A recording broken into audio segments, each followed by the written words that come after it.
Hello. How are you, Eline? Hi, Good. Monica. I'm very well, thank you. And you?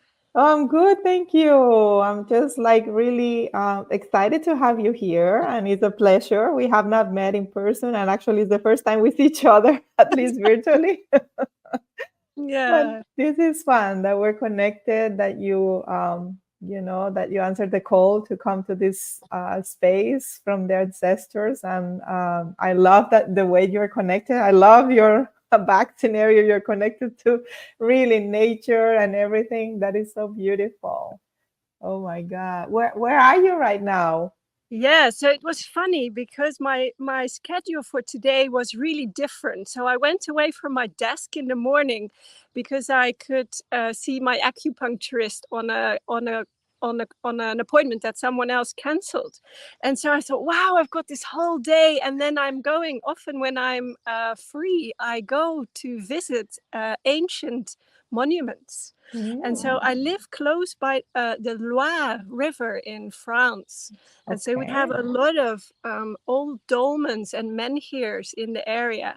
Oh, And I wow. often have like three or four that I then really go in the day, and I really immerse myself in the local landscape to really feel the embodied connection with the land. And literally, this is the second one I have seen today. And then I thought, oh my goodness, the conversation with Monica. So here we are connected through modern technology at an ancient site. And literally, I am with the stones here. And it's called Wow. Dolmen de la Forêt. That means the dolmen of the forest. And I can see some forest out here, although it's mostly farm fields here.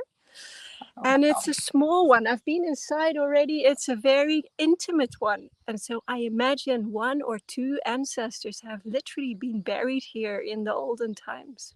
I'm sure.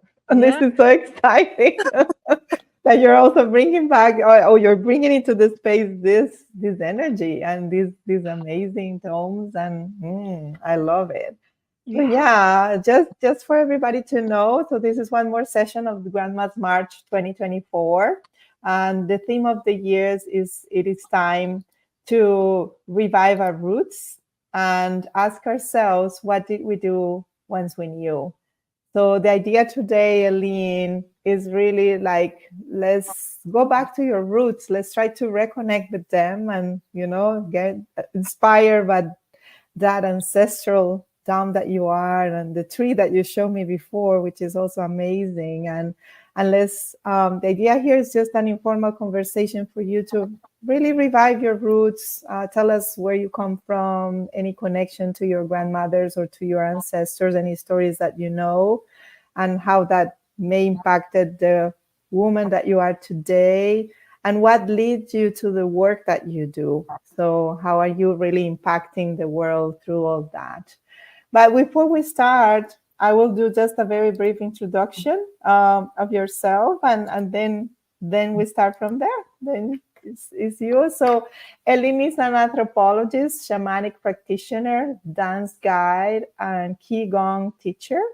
These streams come together in her Wild Soul Center, an inspiring community for health, movement, nature experience, and consciousness. I love it. I wish I was there with you. She teaches 4 online Qigong classes weekly and guides people individually and in groups with personal mastery and life skills. So it's just a brief intro. And yeah, tell us a little bit about yourself and how did you lead into all that beautiful work that you're doing? Thank you, Monica. Yes. So you might hear in my accent, I'm Dutch. I was born in the Netherlands, Mm-hmm. and my family brings together the stream of the farmers and the stream of the artisans. So my mother grew up in an artisan family in Amsterdam, and my dad grew up in a farming family in the middle of the Netherlands. And it's interesting because those two streams, uh, they met for the first time in the marriage of my parents. And I was a girl from a very young age. I was expressing myself through movement, and you hear that, like, I could dance before I could walk. It sounds a bit cliche, but it was a bit like that in my case. And then the family of my father initially wasn't so into that at all. So it was really my mother who emphasized art and culture and brought me to museums. And so it was interesting that moment when I was 10 years old, I went to the National Ballet Academy in Amsterdam to train to become a ballerina. And it was originally my father's mother who said, well, no, Eline, you can't do that. You can't display your body. You can't be on stage for everyone to see. It's not godly. It's not, it's not the right way to live. And thankfully, my mother, who is a very strong woman, she said, well, that's all nonsense. Art is good. Art is good for everyone, and it enriches the soul and the spirit. So for about 7 or 8 years, I trained to become a professional dancer. And once I was at the professional level, 17, 18-year-old, I thought, oh my goodness, but actually, do I want to be on stage performing? No, I would rather dance with people rather than for people.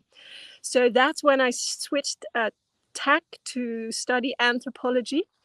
And very quickly, I came in touch with anthropology of dance and different healing modalities. So that idea of people all over the world dance, and often dance in relation to nature, in relation to the spirits, in relation to the ancestors, and in relation to healing and community.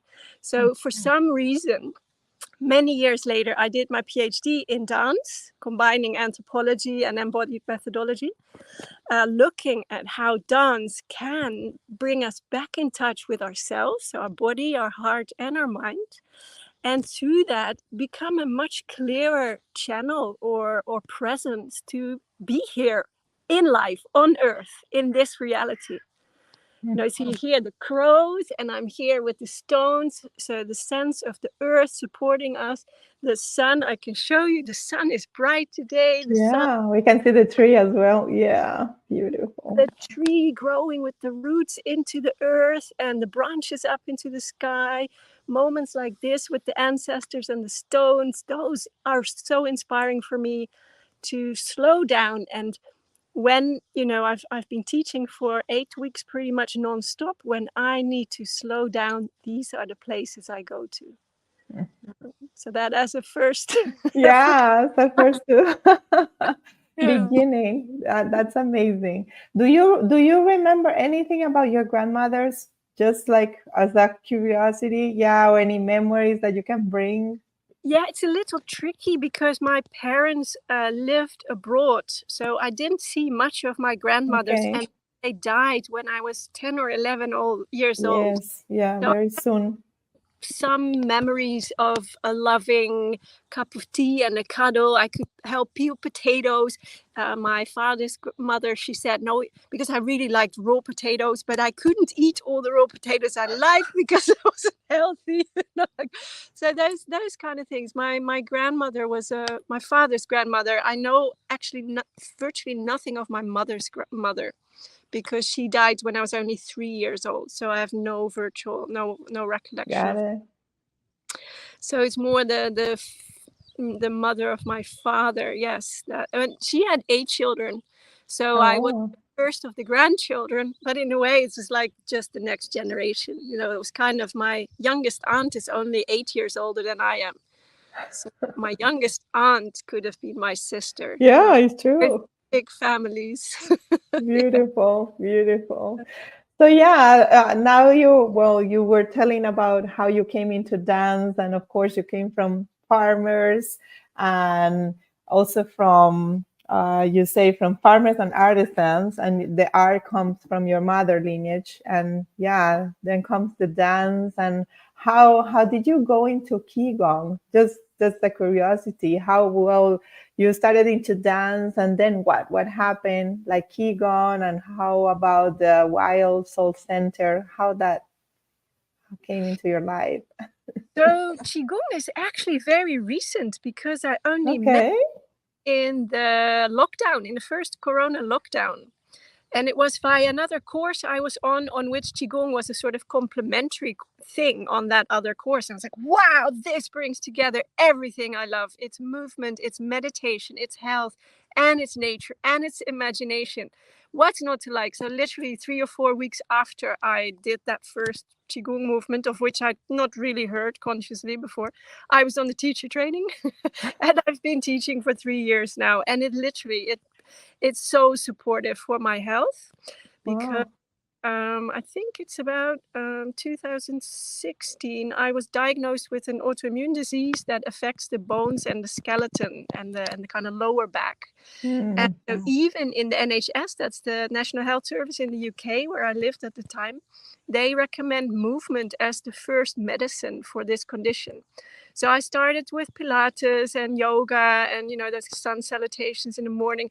And it remained a real struggle for me. Like it was I have to do this because it's good for me. I have to get on the mat in the morning because I know it helped me feel better.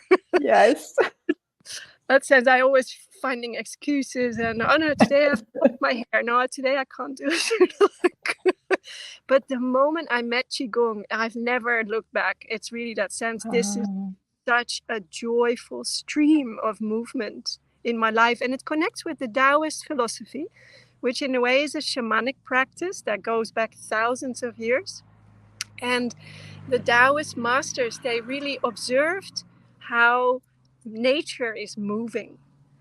So how the movement of the year through the seasons, the movement of the sap in the trees, the movement of the river and the water. So that in combination with the imagination and the movement, for me, it's a more movement-based practice than yoga. Got it. Yeah. What does it mean, Qigong? I didn't know you pronounce it Qigong because So I was saying Qigong, but Qigong, what does it mean? Has any meaning? Yeah. So literally, Qi is the life force energy. Okay. Yeah. Yes. And Gong is the skill to work with it. So it's our kind of mastery of like when we're tired, what do we do? When we're stressed, what do we do? How can we guide and direct the energy that we experience in our body? How can we raise the energy so that we are more available to life?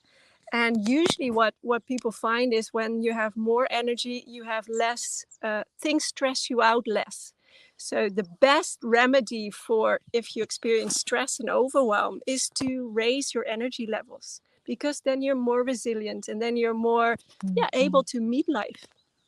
I love it. So that's really the skill to work with your life energy. That's it.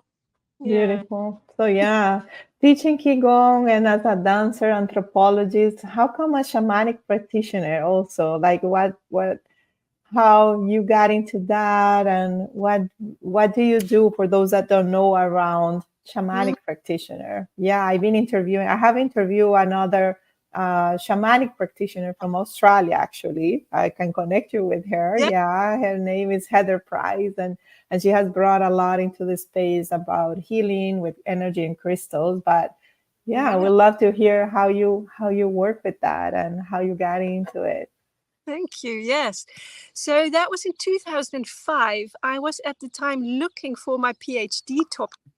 Okay. So I'm scouting around and you kind of think, what's an interesting topic that I would like to dive into for 5 or 6 or 7 years, how long a PhD takes. And I went to the UK. I still lived in Holland at the time. I went on a course of 3 weeks that was led by a philosopher, an ecologist, and a shaman. And that was my first. I'd read about shamanism, but never really done anything. That course changed my life. Literally in 3 weeks, there was an awakening of nature as being alive. Literally. And that's where the Qigong and the shamanic work come together. Right. That life force in nature, like I'm sitting on the grass right now. I have a walnut tree friend here next to me. Like there is consciousness, there's awareness, there is life force. We can go into a whole philosophical debate about, is the tree really conscious? Not in the same way as the humans are with mind, but there is awareness. Definitely, there is energy, there is knowledge. There's so much knowledge in the tree. So Yeah, that was, and so I was taught by Jonathan Horwitz from the Scandinavian Center for Shamanic Studies. And yeah, it's a beautiful method of expanding your consciousness through the use of the rhythmic sound of a drum. So we don't use any hallucinogenic medicine. It's really expanding consciousness, which is a capacity we all have. Like, you know, your dreaming capacity at night. There are ways that we don't work with our consciousness so much, but we can tap into that and strengthen it like a muscle, that we can zoom in and come back and reach out with a question and then bring the answer back home to us. So very quickly for me, it became dancing with the spirits. You know, that sense of I can lie on the mattress and listen to the sound of the drum, but for me, it's much more the kind of I'm dancing with the shadow now. I'm dancing with the stones. I'm dancing with the clouds. So how can my consciousness travel through my moving body? Wow. Yeah. So when you do a practice, is you do it with drumming and also dancing, or how? Yeah, I imagine it sounds so beautiful. Like, yeah, dancing with nature. Yeah. So I think that's where the streams come together. And what I do Yeah. work with people is starting with the body, always the body as place of departure and of return. So wherever you are, firstly connect, for example, with your senses. Like, what do you hear? What do you see? What do you smell? What do you touch? What do you taste? And then often I invite people to dance with a specific theme, like, for example, the structures you see around, or light patterns like light and shadow, or ask the tree to be your dance partner, you know, that sense of like, and then you have different ways of dancing with the tree. You can dance as a, you are here, I'm there. You can ask the tree, can you teach me your dance? You know, can you show me how you dance as a tree? You can mimic, like, this is a walnut tree and it has really kind of the kind of first leaves are coming out, but it's kind of like this. The tree leaves is my camera is here. The little knobs on Yeah, yeah, I the get it. tree, they're coming, and then the leaves are coming out. And so mirroring that or mimicking that with your body.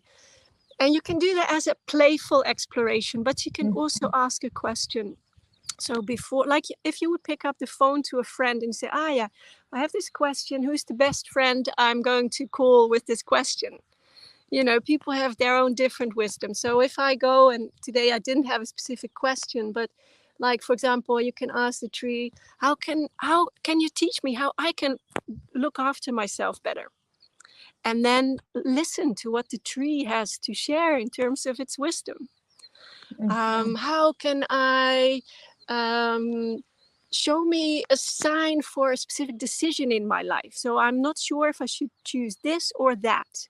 And then looking at patterns and shadows and symbols in the tree, listening to the experiences in your body, it will help. It will not give you an answer like the tree says A or B. Right, not talk to you like logically, like we are no. But it's that engagement of the other faculties, like our imagination, our consciousness, our intuitive wisdom that often bypasses words and language. Yeah. So yeah, it depends on what the assignment is or how I work with people, where we start. I have a 30-day dance with nature exploration where people get 30 different invitations. So that is Wow, something 30 that, days. I love it. So how does it work, for example? Yeah, so people get to know, they're like, yeah, they can connect yeah. with you and yeah. So there are literally 30 different invitations to dance with nature. And you can do that in a month, that you say, okay, I'm going to do this in June. I'm going to be outside and dance every day in nature, 5 minutes or 10 minutes or an hour or whatever you have available. Or you can say, well, I keep them and I'll do one a week and I'll just spread them over half a year. You know, so it's just an invitation for how you want to explore your relationship with dancing with the natural world. Yeah, do the That's elements. amazing. And yeah. So So that's one yeah. of the ways that it's more improvised. It's like you are following your own rhythm and you're exploring your own body in relation to the natural world. Mm. Wow, that sounds amazing. So yeah, what leads you into Wild Soul Center? Why that name and what happens in Wild Soul Center? Tell us a little bit about that story. Yeah. I'm just aware because of my hiccup with technology today. I saw that my battery is going lower. Okay, I can probably talk another 5 or 10 minutes, and then I would need to hook up to the car. that's fine. We can do that. Make it happen. So yes, I left my academic job just over 3 years ago. And the first year, I really worked on my book called Dancing in the Muddy Temple, where I bring together the themes we are talking about today. Mm-hmm. And that sense of how can I be of service in this time?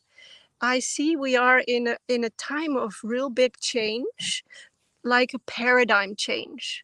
And we know pretty much collectively that the old structures no longer really work, but the new structures haven't really arrived yet. That's my sense. That's very personal. So my sense is that we are in a long dance of change. And what is needed for us to move through that change that doesn't happen overnight in a culture that really likes quick fixes and we want the answer today? How can we stay present in the overwhelm, stay present to all the changes, to the news that is often harsh to hear and difficult to deal with, to dance through the despair that we might feel about the future, like that question of like what choices do we make for the world to come, in a way, what world do we leave for our descendants, whether you have physical children or not. So it's a long, and I mean, not to, not to scare people, but it can take tens of years for this change to manifest. And I think we really need community, and we really need connection to energy, to spirit, and through inspiration. And so when I tune into what is meaningful and resourceful for me, I often come back to wild. And then I don't mean wild necessarily as untouched, but wild as in original. And so a blade of grass in a city, that is wild for me. It is simply the life force pushing through the cracks, pushing through the asphalt. Yeah, yeah. So it's not so much you need to spend half a year in national parks or anything, but that sense of original blueprint. How can we as humans be in our original blueprint? How can we listen with care to what we were taught as children, as adults in our education system, but then also listen critically and say, is that really the best way forward? Is that really what culture, society, and these times are asking of us now? And also, is this really giving me the ability to express myself to the fullest and to really do what I'm here to do in this life? Which is continuing a river that already exists, Right. just dropping my little droplet of water into the great river of life. It's not, it's not so that wild soul me brings together that sense of originality, original Mm-hmm.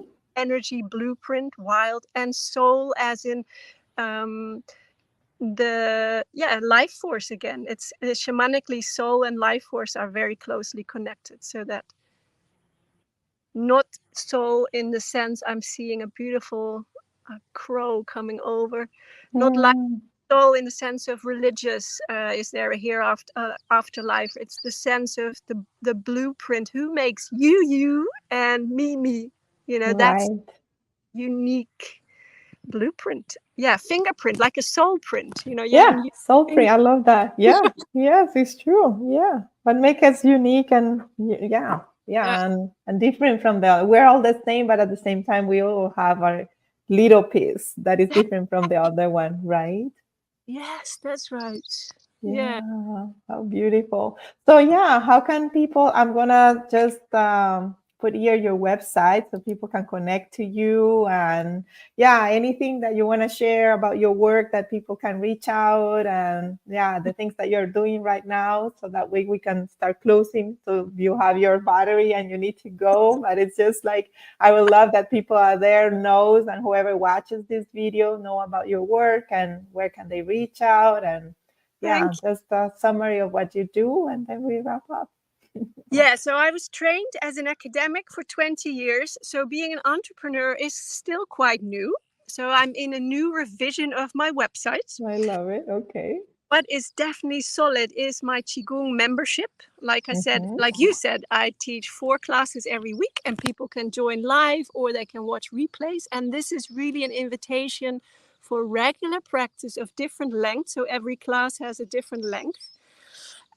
To really be in touch with body in connection to the seasons. So we travel through the seasons consciously. Then I do one-on-one coaching. And at the Mm-hmm. moment, I focus mostly on dealing with overwhelm. So I have a 90-day program for really looking at your flavor of overwhelm and your coping mechanisms. So, we can go into your specific flavor, your specific strategies, and to kind of look at the beautiful, sensitive soul that you are and how you can really give your strength and stay well in this turbulent time. Yeah, so and then I did mention the dancing with nature. That's just a fun Yes. can do. I think it's 30 euros if I remember, and you have 30 different inspirations for dancing with the wild. So yeah, those are the 3 things I would like to signpost to Perfect. as a beautiful inspiration to be in international community. There's people from different continents that are finding their way into the Wild Soul Center. I Um, love it. And the one-on-one coaching, I also do longer work with people learning a specific skill, like a shamanic skill, or more embodiment awareness, or around lucid dreaming and connecting the ancestors. So that's more like getting into a longer relationship and then refining what people want to learn and what they're ready for. So yes, thank you for this. All that, for sure. All that sounds very exciting, and I love it. It's very connected to this work and to everything that I'm bringing into the Yeah, space, because what I want to bring is all this ancestral wisdom, different knowledges, different ways to tap into that energy, because there are just thousands of ways, and that is the idea, so people can connect really and revive their roots, or reconnect to that ancestral way, yeah, and that is so needed in this world. So yeah. yeah. And but when I was thinking ahead of our conversation, that sense of most of us don't really live in the place where we grew up. So there might be a disconnect with the sense of roots and our ancestral roots. So personally, I always think, I think it only takes 7 generations and we're all connected. So wherever you are in the world, there will be almost a genetic connection to that place. But if that is too abstract, I always encourage people to really walk the land wherever you live, whether you grew up there, whether you live there for half a year or a year, whatever. Walk the land and see if you can find the footsteps of the ancestors in your local land. So places like these, visiting the burial Right. mounds, yeah, you often find traces of thousands of years old. Sometimes caves, sometimes stone circles, but even, like 11th, 12th century cathedrals, that's not so Right. long ago, but it's still our Yeah. ancestors. Yeah. Yeah. So to be in those places and to give yourself and your body time to immerse yourself there and to listen with the ears all over your skin. I To, love it. That yeah, is so beautiful and important. And you're right. So many people, they don't live where they were born or where their ancestors come from, but it's a way to reconnect to the land and, to where we all come from, and just listen, because they gotta. And there is also a reason why we go to these places, right? We end up going for different reasons, for work, family, personal, but then again, why I'm here. And yeah, yeah, that way you feel more rooted, I guess, because we yeah, all feel, like you said, a lot of disconnection, and yeah, that I love that tip. Like, yeah, go into nature, go walk and look for those ancestral places, or stones or cathedrals. I love it. Yeah, look into Yes. legends like, oh, that's where the giants had a rock fight, that. Yeah. I love. Search for the stories as well. I think the stories bring us back again and reconnect us to something that is more meaningful and teach us a lot as well. So I love it. Well, thank you for this joyful, I love it, this joyful, delightful conversation. I'm just feeling I'm out there with you in nature. I Yeah. love it. Thank you for bringing that into the space. Yeah, the beautiful walnut tree. Look at that. Wow. Yes. And the ancestors in here. Probably it's too dark to see much, but you can see the entrance. And this entrance Yeah, it's true. Wow. east. Yeah. This would have been a space where the midwinter sun would have risen. Mm, so Yeah. special. Yeah. So powerful. Well, I really love to have another conversation to deepen the topic, to also hear more about your work. Yes, let's do that. No, so this is not gonna be the first one of many others for sure for us to learn from each other, who knows, collaborate. And yeah, I love it. Thank you so much And for you. joining us. And yeah, I wish you a great a great day with nature, with the ancestors. Enjoy Thank it. you. Yes. Okay. Thank And you for the invitation and for hosting this beautiful summit. oh, thank you as well. Take care. And everybody, thank you for joining us. And stay tuned for more Grandma's March. And take care. See Thank ya. Thank you. Bye.